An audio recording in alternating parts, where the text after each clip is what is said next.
Now we're starting the septoplasty. A septoplasty is correction of a deviated septum, where any part of the septum made out of either cartilage or bone is obstructing the airway. A deviated septum affects breathing, and the more deviated it is, the more nasal obstruction you're going to have.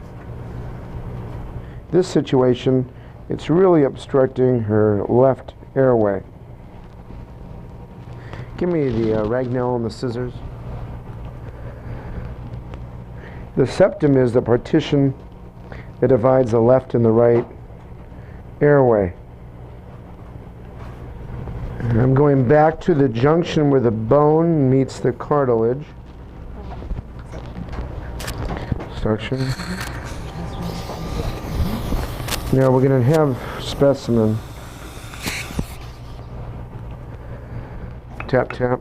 Okay. So now we're removing the vomer, which is part of the septum, which is obstructing her airway. Go ahead. Go ahead. Go ahead. Go ahead. Okay, Takahashi. So here's what we just removed.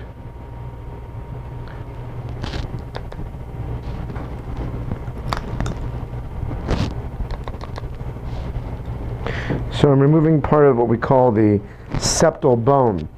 The back part of the septum is composed of bone, and the front part of the septum is composed of cartilage.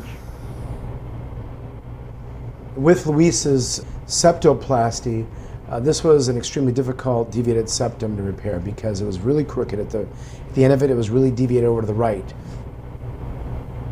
So here's the septum, and this should be straight, and it's curving now over to the right, towards me. That's the front end of the septum. So we got to somehow figure out a good way to straighten that. What I'm doing now is I'm putting a stitch along the bottom part of the deviated septum to see if that will help us get it straightened out. So it's still very crooked. We're going to see if I can even do this closed because her septum is extremely crooked. You know, it's bending basically. After I did all my work on the inside of the nose, I still noticed that it was still crooked up on the top part of the nose. Use this here to straighten it out. So I had to use something called the Septal Baton Graft. So this is a Septal Baton Graft. I'm using this to help straighten out that crooked septum. And we're going to see how it turns out. And what a Septal Baton Graft does, it adds stability to the curved part of the nose. And I have to sometimes move it from left to right, upper part of the dorsum on the septum or the lower part. I have to move this little baton graft around, sometimes add 2 or 3 of them to get the septum straight.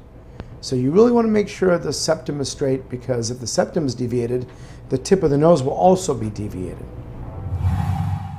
Today I saw Luisa. She's about 7 weeks following a closed rhinoplasty, septoplasty, and turbinoplasty. We performed multiple procedures on her to take down her hump, make the middle part of the nose more symmetric, and fix her deviated septum to help open up her airway. Surgery went very smooth. That's exactly what I expected. At this point, she's very early in her healing phase, but she's fine. Everything looks great, and she's healing beautiful.